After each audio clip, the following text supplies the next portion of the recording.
Hey everyone, Duke Nougat 3D here, And Moulage. back with another gas mask in technically my, but also in this case our collection, because this is a mask that Moulage has kindly given to me, because this is a mask that I have not handled in well over at least half a decade, honestly, and I'm kind of disappointed that I haven't, because this is a very nice mask. Tell me what we got here, because you know more about it than me. Okay, so what you have here is MSA's first injection molded mask, known as the All Vision, in an all-service configuration. You'll see these called all services, but that's the name of the entire kit. The Facepiece is an All Vision. Yeah, because you have we've seen a lot of Burrell diaphragm and COPS types that are referred to as all visions. I mean, not all vision, all service. Excuse me, I'm getting it backwards now. But yeah, all service is just the name of the entire kit. So there's the All Vision Facepiece is really the most versatile facepiece MSA has ever made, in terms of just variations to it. This metal thing here comes off. You can remove this entire mechanism. You'll see these with big chin filters. They'll put the exhales on the side. Clear tone speech diaphragms here.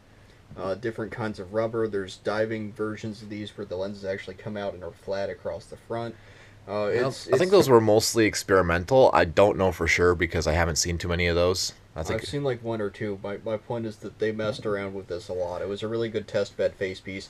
And the military even used these as the M10, M11, A1, and several...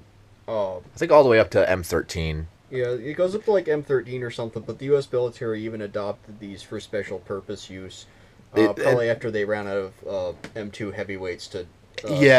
that's actually I didn't even consider that. That's a good point because prior to the M10, M11, M11A1, and M12, M13 series special purpose masks, we were using repurposed M2, A2, and M3, A1 diaphragm and service masks for special purpose with special purpose canisters, but as we could no longer produce those, having Japan pretty much cut off our supply of natural rubber and us still kind of getting the hang of working with neoprene, we pretty much bought a whole bunch of these off of MSA as special purpose masks. And even post-war, these saw a decent bit of use for special purpose in the U.S. military. And also the face pieces were used in the M20 breathing apparatus, which is more or less a reconfiguration of the MSA Chemox rebreather unit.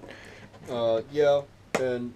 on that note, yeah, there are, believe that these were the A3 Norba face pieces or something. These were used for a lot of rebreathers, both for mine safety and I believe some military application.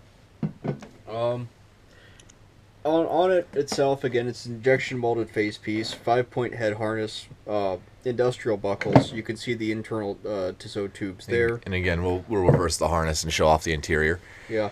And again, this is the port where this would be cut out if you wanted to attach a clear tone speech membrane to it, which was a fairly common add-on for these, and it really adds to the functionality of the mask. Really, the only things on this that you can't remove are just the harness buckles. Here, before we get into that, I'll show off the different parts of the kit. Sure. So this is probably the most basic MSA All Vision kit that you can get. Very typical default setup. The canister, I'll get into the canister in just a moment. First, let's take a look at the trunk, because you can't have an industrial mask without their signature fiber carrying trunks. You can see it is made out of a red fiber with reinforced with black painted steel edges that is riveted on. You can see MSA industrial gas mask. It's probably the only mask to refer to itself as an industrial mask. Can you think of any other mask that refers to itself as an industrial mask? Yeah, the Industrial Safety Company, Yablik. Okay, fair, but like, I've never seen very many masks that will say this is an industrial mask. It comes and goes. I mean, yeah. You'll see industrial safety just as a buzzword. Yeah, so in here you can see the instruction label and the parts numbers and the contact lists and all that for MSA's All Vision bullshit. And then you see inside the carrier you have a pretty terrible face form made out of more fiber material, and then you also have a fiber wall to basically sector the canister away from the face piece, so everything is sort of kept from jostling around and flattening itself. And then the front of the carrier closes with the simple latch, and you have this wrapped fiber sort of carry handle here. It's sort of emulates leather, but it's not. Actually, that gives me a thought looking at the case, how it said industrial gas mask with all vision face piece. I feel like MSA industrial gas mask as a term might have predated or not predated, but been used in concurrence with what we considered an all-service kit. So this may not be an all-service, technically speaking, for reasons that I'm not entirely sure of yet. Interesting. We'll have to cover that more later, but getting onto the other components of the kit, you can see the canister in the carry sling, and in this case, this is a type GMC1 canister for acid gases, organic vapors, smoke, and dust. Pretty typical stuff. Kind of a weird precursor to like an all-service, like red canister, but it doesn't cover as much. It just covers a few specific things. I've already removed the cork in the hose shank. As you can see, there's a little bit of rust there, which I'll have to remove later. You can see the caution remove seal on bottom of the canister before using, and as such, this is a later one, slightly later. It still uses the box respirator type filter pattern, except the bottom here, the earlier ones would have been a cardboard disc, whereas this is just a huge piece of tape. And they quite literally, when these seals were put in place, they quite literally painted over them. As you can see, there's yellow paint on the cork, and when you pull it out, you can see there is none. And you got a embossed GMC1 on the back of the canister. You can also see how faint the yellow paint sort of gets in certain areas, because yellow paint's a bitch from my experience. And then, other than that, you got the carrying sling here, which is a pretty good condition, no rust or anything really. You got the little hook on the neck strap for carrying the face piece by one of its harness D-rings when it is not in use, but to have it at the ready. And you have the nice maroon shoelace, which will retain the filter. However, it's not the greatest design because it does not support the bottom of the canister, and if it is not tied properly, or if you are running, it could easily slip through. So that is the biggest flaw of these chest harnesses. And then you have the waist or chest strap here, which really nothing to mention. It just is what it is. And that's about it for that. Then you also have the canister clamp, which will retain the hose on the hose shank of the canister. And now let's get onto the face piece itself. So when would you say this kit was probably dated around? Like the 40s, 50s? Yeah. Probably. There's not a roundel on the back of the head harnesses. No, I didn't notice one. That later. Yeah, this is definitely an earlier kit. Probably, I'd say more, not the earliest, but I'd say probably mid 40s at around then or so. And these were, I'd say these came about sometime in the late 30s, early 40s, because that's when everybody was doing injection molding. So yeah, I'd say this is at least a mid 40s to late 40s kit, possibly even early 50s. But that's pretty much the lifespan of what I'd expect they'd be using these box respirator type canisters. But anyway, how you can see the these are not flat, these look flat, but there is a slight curvature towards the back of them, which seems a little bit redundant because it's not really all that visible and doesn't really affect the vision all that much. But either way, nice sort of semi-rectangular lenses, which are very iconic. You can't really mistake any other mask for these, except the only other country that copied this mask was the Japanese with the Shigematsu.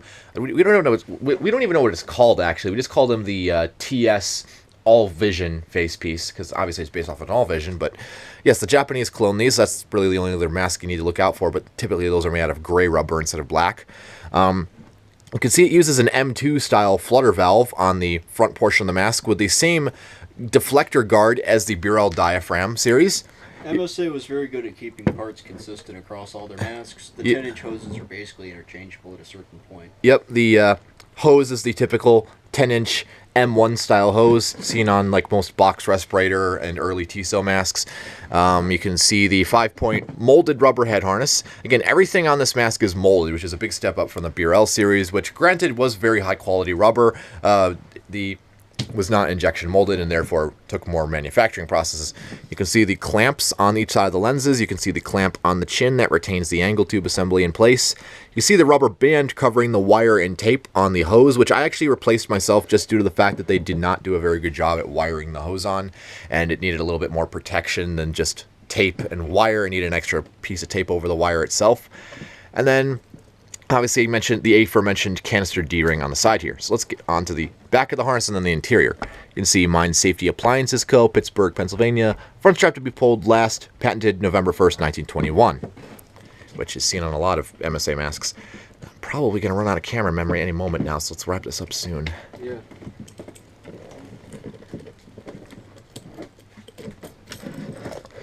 moving on to the interior here, there really isn't too much to see.